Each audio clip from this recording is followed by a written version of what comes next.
I think the three reasons why it's important for people to vote, or at least to register to vote. One, it's about exercising true power, which is choice. You know, we're in a time where not too long ago, our ancestors, our parents, our grandparents didn't have this very choice to vote. We need to exercise our true power. Preservation of our future. If you want to live in a better environment, if you want a better future for yourself, for your kids, it actually does really come down to voting, because you're actively participating in your future. And what most people don't realize is they think that they don't count because they're just one person. It takes a collective movement to make change, but you have to actively participate in that collective movement. If you do not, you're still participating, because people don't realize inactivity is still activity. If you choose not to vote, that's still a choice, and you're choosing to basically vote against yourself.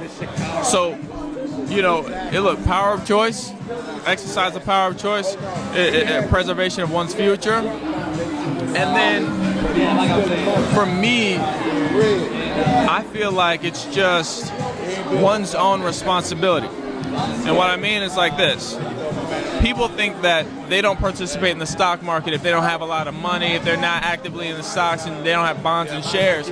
But if you're a consumer, which we all are, whatever you buy, you're participating in the stock market, whether you want to know it or not. The choice to participate in stocks and bonds actively in a different financial sense of acquiring stocks, acquiring shares, means that you're understanding how the system works, and you're trying to pay yourself back interest. You're putting your money in to get some output, some ROI, return on interest, right? If you want to just go and spend all your check on some Nikes or whatever, that's great. Do what you want to do. What are you getting back from that? If you want to go spend your check on a pair of Nike shoes and then go buy 100 shares of Nike stock, that's a better investment. So when it comes to voting, you participate in the results of voting, whether you actively participate or not.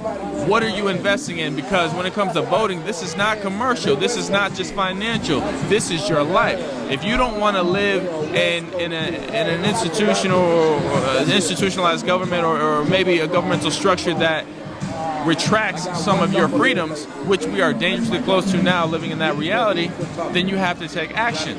So really, how are you investing in yourself? You know? So again, power of choice, preservation of future, and then your innate responsibility to your own survival. Invest in yourself. Invest in your surroundings. Invest in the world that you want to see. It's often said that you have to be the change you want to see. Most people don't really take that as seriously as they should, because they don't really understand the truth in it. They don't understand that their one action, their one solitary action, can actually affect millions of people that they will never see. That's why you have to be in the mind state of doing just for the simple fact that it means something and that it's right. You don't do you don't do for a reaction. You know what I mean? It's not that you're doing something just to get a reaction, just to get people to see something. You're not trying to post it on the gram and do all. No. That doesn't matter, because whatever you do has a resounding effect, and it's always going to reach beyond your means of understanding. What you do can affect some child in Africa 10 years from now. You'll never know it. You're not supposed to know it. That's not the point. The point is that you do it because you mean to make a change for the better.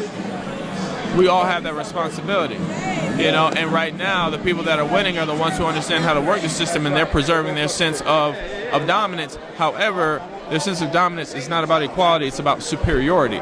That's the difference. People who fight for superiority have seemingly always had the upper hand, because you know what's weird about the history of this country? Whenever we have fought for equality, or whenever equality has been achieved, laws had to be broken. Laws had to be broken, torn down, or restructured. So what does that mean? Government is flawed. Laws are flawed. Is it bad or good? We're not saying that. We're just saying that it's constant work in progress, but we have to participate in that progress. We have to constantly have our thumb on the button to push the needle of progression to a place where this country truly lives up to what it supposedly stands for. I think this is a fantastic place. People say it's the greatest country in the world. I challenge that by saying I don't think we are, but we could be. We're in the best position to be. Now, who's willing to do it?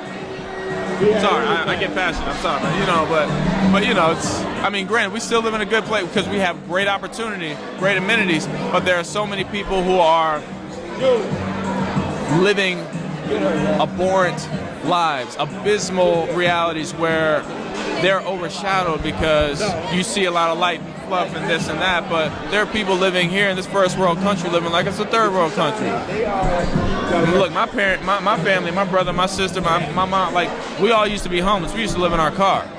And fortunately, you know, we're not there anymore. But was it easy getting out? No. Did we get a lot of help on the way? No. There are some people who will never get help. And this is a country that can afford to help. This is a country that can afford for reality to be different for everyone, where middle class can be standard, as opposed to we can obliterate low income. We can obliterate poverty. We can obliterate health in this country. We're a capitalist society that focuses more on capital, welfare, and income, capital growth, more than the preservation of people's quality of life, and that needs to be reversed. The necessity for capital growth has to feed people's quality of life, but not just the higher 1%. I'm talking about the bottom, everybody else, that 99%.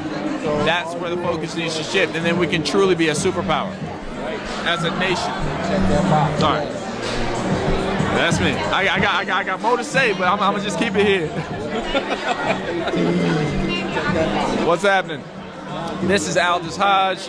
I'm an entertainer and actor. I'm also a micromechanical engineer. I'm a watchmaker and an artist, a painter. So I'm kind of like all over the map, which affords me the opportunity to see the world in many cultural ways. And that's why I love the education the world has given me, and I'm trying to just reciprocate that and give that back.